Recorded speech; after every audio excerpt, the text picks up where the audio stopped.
नमस्कार आप सभी प्रिय किसान साथियों को। किसान साथियों, जैसा कि आप सभी लोग वीडियो के माध्यम से देख पा रहे हैं, लहसुन की फसल आप सभी को वीडियो में दिखाई जा रही है। किसान साथियों, लहसुन में प्रमुखतः 4 चीज़ें अगर डालेंगे तो होगा पौधे का तना मोटा, पौधे में पीलापन जो है वह भी दूर होगा हमेशा के लिए, और कंद जो बनने की प्रक्रिया स्टार्ट हो गई है वह भी अभी से कंद आपका बड़ा और उसके अंदर की जो कलियाँ हैं वह होंगी मोटी। तो किसान साथियों, इन सभी चीज़ों की जानकारी आपको इसी वीडियो में दी जाएगी। आप सभी लोग लगातार वीडियो पे बने रहें, और अभी तक आप सभी ने मेरे यूट्यूब चैनल को अगर सब्सक्राइब नहीं किया तो कृपया सब्सक्राइब कर लें। किसान साथियों, 4 प्रमुखतः चीज़ें जो डालना है आप सभी को, उनमें से कौन-कौन सी चीज़ें होंगी वह मैं इसी वीडियो में आप सभी को बताऊँगा और उनकी मात्रा भी बताऊँगा। किसान साथियों, अमूमन किसान भाइयों की लगभग 55 से 60 दिन की लहसुन की फसल हो चुकी है।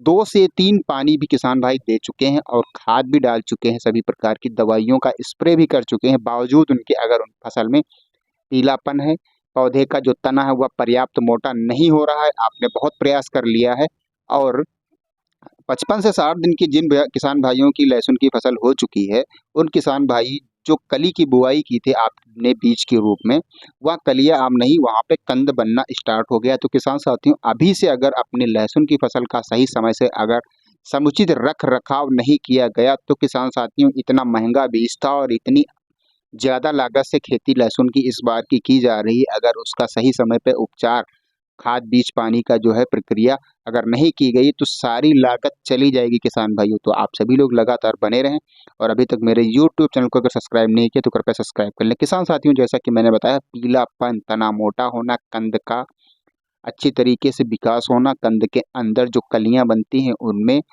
मोटापन आना, और इसी के साथ में पौधे की ग्रोथ जो है वह भी अच्छी होनी चाहिए, तभी यह सब चीज़ें संभव होती हैं।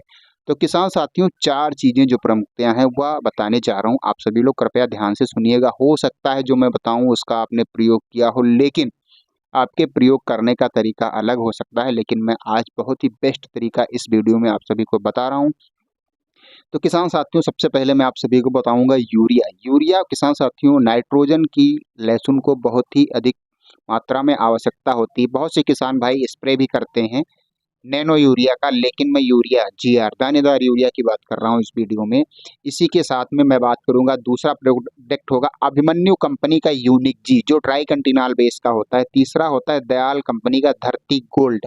किसान साथियों, धरती गोल्ड में सभी प्रकार के सूक्ष्म पोषक तत्व पाए जाते हैं। चौथा प्रोडक्ट होगा हीरा प्लस जिंक, या एचपीएम कंपनी की होती है। तो इन चारों चीजों को आप अपनी लहसुन में डालेंगे। अब मैं आपको बता रहा हूँ किस चीज की मात्रा डालने से लहसुन में क्या प्रभाव पड़ेंगे। तो किसान साथियों, क्या है, यूरिया डालने से जो पौधे की रसीली पत्तियां होती हैं उनमें क्या है, जो क्लोरोफिल और भोजन बनाने की जो क्रिया है वह जो कम होती है उसको बढ़ाएगी यूरिया, और पौधी की जो पत्तियां वह नई निकलेंगी।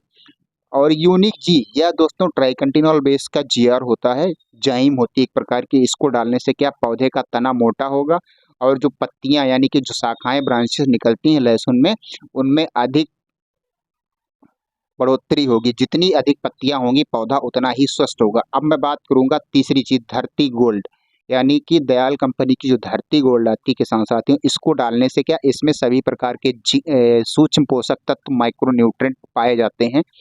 लेकिन इसके साथ में अगर जिंक भी डालेंगे तो उससे और अधिक 4 चांद लहसुन की फसल में लग जाएंगे। तो किसान साथियों, धरती गोल्ड को डालने से क्या है, पौधे का तना मोटा होगा, पौधे का विकास होगा अच्छी तरीके से, पौधे की जो भोजन बनाने की क्रिया है वह बढ़ जाएगी, और इसी के साथ में किसान साथियों क्या है, पौधे की जो जड़ें हैं वह अच्छी तरीके से विकसित हो जाएंगी, और जब जड़ें पौधे की विकसित होंगी तभी पौधे का अच्छी तरीके से वृद्धि विकास होगा।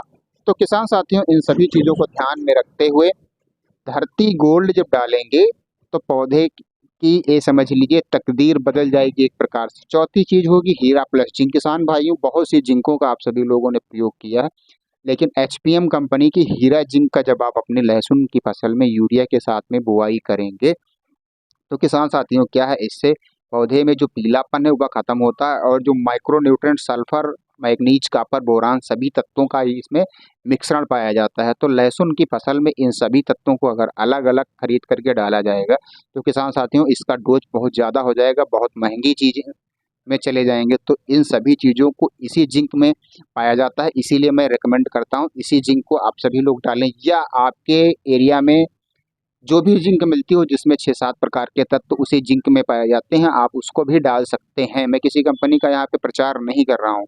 किसान साथियों, साथ ही साथ क्या है, इन सब की मात्रा क्या होगी, तो आप सभी लोग लगातार वीडियो पे बने रहें, लास्ट तक देखते रहें। यूरिया किसान साथियों 1 एकड़ में 20 से 25 केजी ही देनी है। यूनिक जी आप 5 से 10 केजी प्रति एकड़ की दर से डाल सकते हैं। धरती गोल्ड आप 5 केजी ही प्रति एकड़ की दर से डालिए। और हीरा प्लस जिंक 3 से 5 केजी आप अपनी लहसुन की फसल में डालेंगे तो लहसुन की जो फसल है वह बहुत अच्छे से ग्रोथ करेगी, पौधा तना मोटा होगा और आप सभी को लहसुन की फसल की तकदीर बदल देगा। किसान साथियों, आप सभी ने लास्ट तक वीडियो देखा है और अब अपने लहसुन की फसल में इन सभी चीज़ों को अच्छी तरीके से प्रयोग करते आ रहे हैं और आगे भी करेंगे तो बहुत ही लाजवाब होगा। साथ अब मैं बात करूंगा किसान साथियों, जो ये 4 प्रोडक्ट मैंने बताए हैं इन सभी प्रोडक्टों का आप लहसुन की फसल में यूज करेंगे। इसके करीब 2 से 3 दिन के बाद में आप जब अपने खेत को विजिट करेंगे जा करके देखेंगे पौधों को, तो इतना अच्छा लाजवाब रिजल्ट होगा किसान साथियों। तना इतना मोटा होगा, पत्तियों में जो पीलापन था वह भी दूर होगा और इसी के साथ साथ क्या है किसान साथियों, जो पौधे की जड़ें थी वह भी अच्छी तरीके से विकसित होंगी। किसान साथियों, आप सभी लोग जानते हैं फसल कोई भी हो, जब तक उन फसल में के पौधे जो हैं उनकी जड़ों का जब तक अच्छी तरीके से विकास नहीं होगा, चूँकि हम जो भी DAP, urea, zinc, potash, sulphur, humic, अन्य जितने भी प्रोडक्ट हम ज़मीन से देते हैं, उन सभी प्रोडक्टों को, उन सभी सूक्ष्म पोषक तत्वों को पौधा जड़ों के माध्यम से ही संग्रहित करता है अपने आप में। तो किसान साथियों, जब तक पौधे की अच्छी तरीके से जड़ें विकसित नहीं होंगी, तब तक लहसुन की जो फसल है, उसका जो कंद बनने की प्रक्रिया आरंभ हो चुकी है, वह अच्छी तरीके से कंद तो बनेगा किसान साथियों, अगर ये सब चीज़ें आप नहीं डालेंगे तब भी। लेकिन किसान साथियों क्या है, जब आप सभी लोग इतनी महंगी लहसुन का बीज होने के बावजूद आप सभी ने बुआई की है, अच्छी तरीके से उनका रख रखाव और सारी चीज़ों को ध्यान में रखते हुए फसल को अभी तक ध्यान से उसकी केयर करते आ रहे हैं किसान साथियों, तो आप थोड़ा और मेहनत कर लीजिए, चूँकि अब जो है कली, जिस कली की बुआई की गई थी वह कलियाँ समाप्त हो गई और कंद यानी कि आड़ी बनने की प्रक्रिया स्टार्ट हो गई। तो किसान साथियों क्या है, अभी से अगर अच्छा रख रखाव ध्यान नहीं दिया गया लहसुन की फसल का, चूँकि पर्याप्त मात्रा में लहसुन को जितनी अधिक ठंड चाहिए उतनी अभी नहीं मिल पा रही है, इसलिए पौधे थोड़ा ग्रोथ रेट उनकी कम है। तो इसीलिए किसान साथियों इन चारों चीज़ों को जब डालेंगे तो पौधा बढ़िया लंबाई में जाएगा अच्छी तरीके से और तना मोटा होगा, पत्तियां हरी होंगी, पत्तियों की संख्या बढ़ेगी पौधों में। और इसी के साथ